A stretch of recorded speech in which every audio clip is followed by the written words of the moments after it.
سلام علیکم دوستان عزیز. ما اومدیم رشت، این خیابون علم‌الهداست، میخواییم وارد بشیم بریم تا طرف شهرداری ببینیم چه خبره. دوستانی که حالا همراهمون هستن که اونایی که تازه اومدن لطفا سابسکرایب کنن، اون زنگوله رو هم بزنن، فیلم‌های جدید که گذاشتیم تشریف بیاریم ببینیم. میریم طرف شهرداری.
برنج می‌کاشتن نه؟ آره.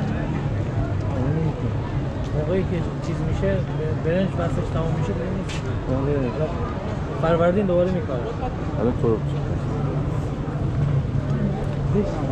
یکی از مسیرهای پر رفت آمد مردم رشته خیابون علم‌الهدی به طرف شهرداری. و شاید از هر کدوم از این مسیرها از این مغازه‌ها خاطره داشته باشیم وقتی اینایی که شما رو زندگی میکنن و میکردن حالا یا تو ایران نیستن یا هستن، به هر حال خاطره انگیز اصلا قدم زدن تو این مسیر فوق‌العاده است. معمولا اگر قدم میزنیم آسانه زیاد پیدا میشه. اگه تغییر جایی داده باشیم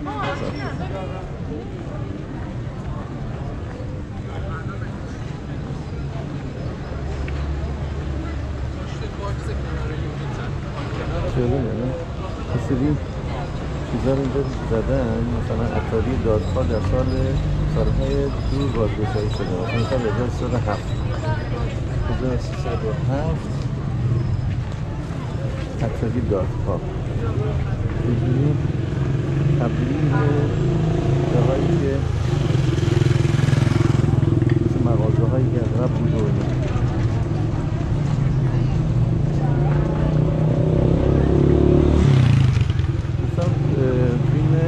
بازار رشت هم از این بالا ببینیم اونایی که ندیدن حتما بازار رشت هم ببینیم.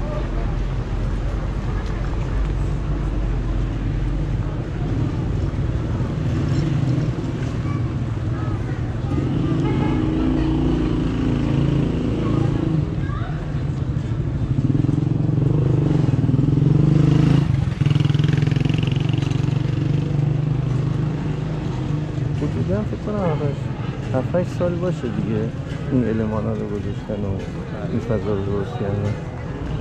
7-8 سال میشه.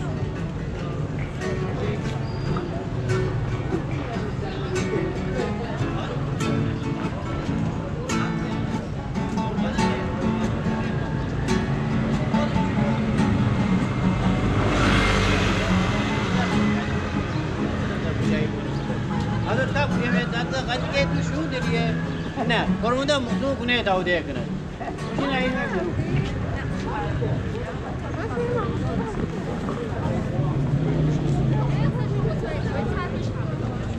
آره کتاب فروش این نصرت هم که از این کتاب فروش‌های معروف رشته که ما خودمونم کلی خاطره داریم. این کتاب‌های خاص که می‌خواستیم می‌اومدیم از این کتاب فروشی می‌گرفتیم و همیشه هم 12 بود. کارهای خاصی هم میکنه، مثلا حتی از اون موقع موسیقی‌های خاص. این کوچه هم کوچه‌ای بود که سینمای که میرزا کوچک میرفتیم از اینجا، ولی از این کوچه در می‌اومدیم، خروجش از اینجا.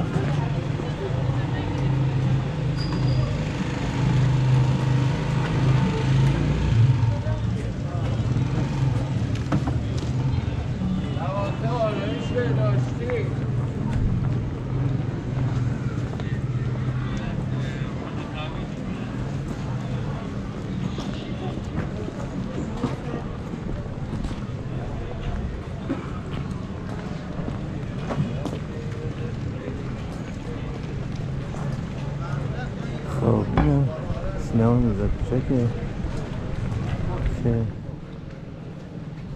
سایران تعطیله شده که باز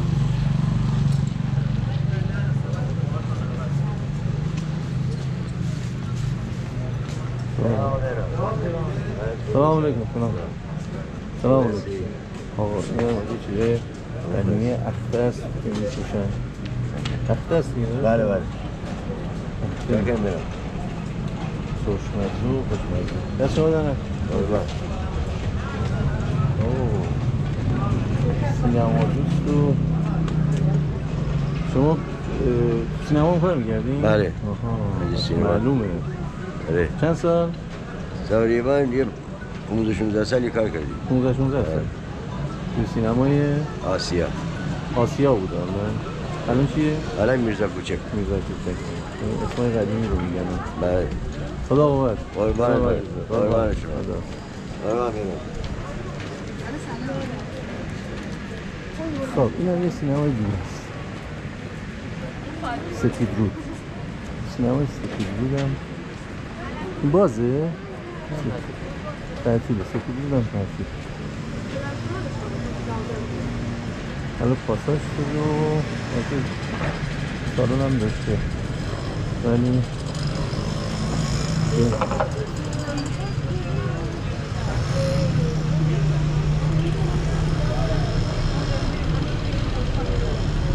ظاهراً تا دیروز پریروز اینجا یه جشنواره بود، جشنواره غذا بود که تموم شده ولی اومدیم فضای شهرداری رشت رو ببینیم.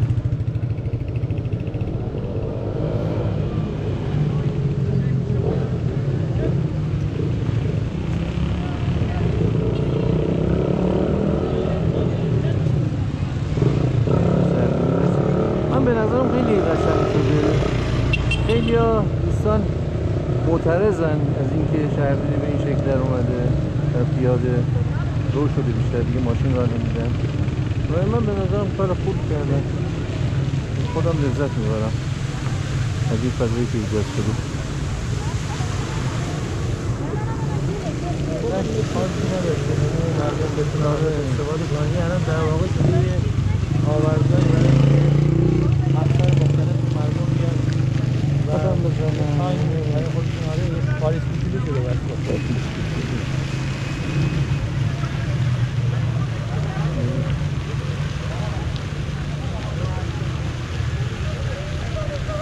خیلی هم عالیه.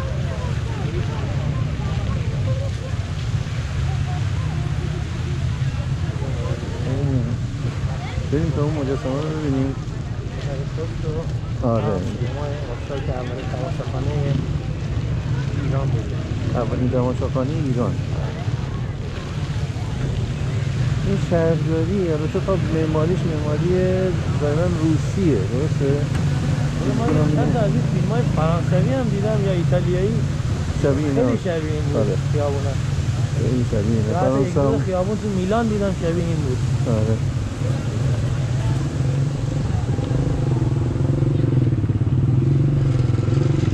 این داره پوستشه. داره پوست شهر رشت. این مجسمه رو جای مختلف گذاشتن. یه بار خود وسط مثلا میدون اینجاها گذاشتن بعدش دوباره آوردن اینجا. مجسمه میرزا کوچکه. تو قدمت زیادی هم نداره مجسمه میرزا کوچک. اصلش این خود اداره پست و این ساختمونه چی بوده؟ این ساختمونه هتل بوده قبلا؟ بله. قبلا هتل ایران بوده. آره هتل بوده. بعدش هم کنارش هم شهرداریه و از اون ورم دیگه بازار رشت و اینا وارد بازار رشت میشن. اینجا هم دیگه از این ورم راه داره بازار رشت و به طرف لب آب و اینا این ور میرن و این اداره پست هم که محل قرار خیلی از دوستانو که همیشه گفته آزیر اداره پست باشیم خواستیم بریم انزلی. مثلا اینجا ماشینای سواری انزلی با میستدن اون موقع. انزلی آره.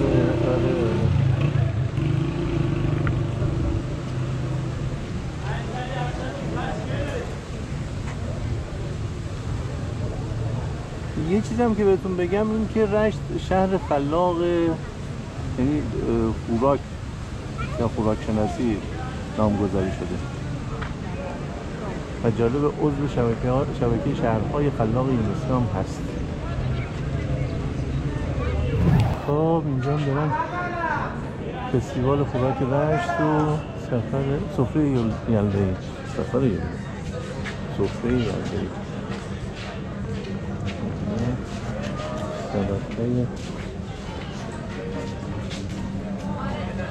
خیلی شبیه سلطه زیبایی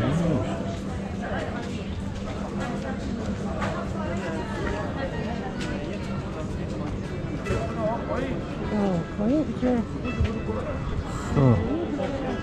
اینجا اولین تماشاخانه میگن ایران بوده. ایران که هیچ برای چه تماشاخانه اولین تماشاخانه ایران بوده نه؟ اولین تماشاخانه ایران بوده. بعدش شد سینمای نیاگارا که بعد از انقلاب شد آبشار. نیاگاراشو برداشتن. پوسترهای قدیمی هنوز هست و جالبه. این پوسترهای کی زده؟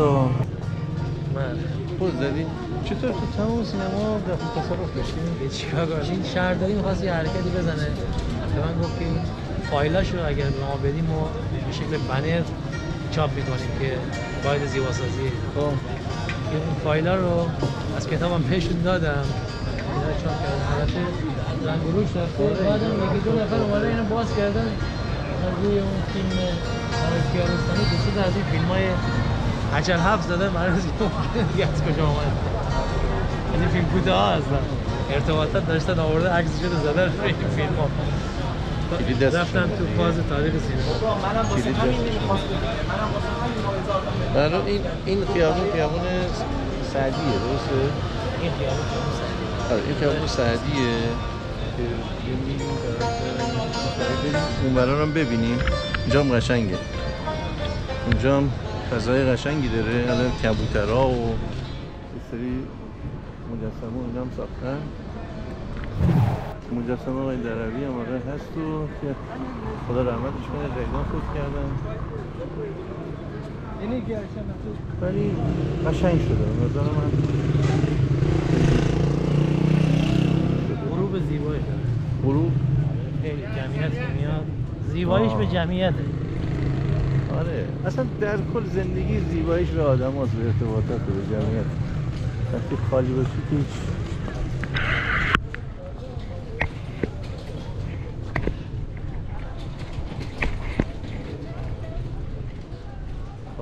بریم کبوترهای آمده.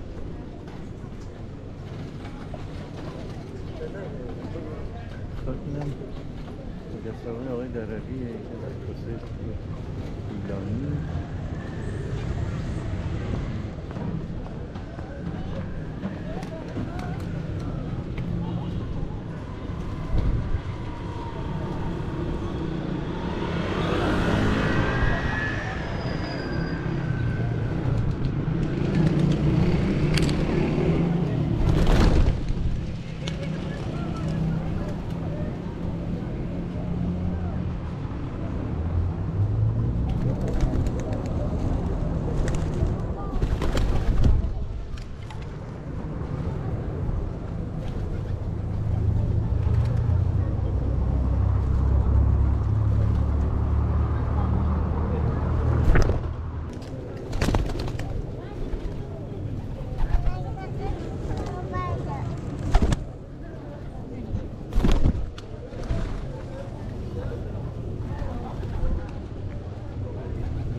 فضاهای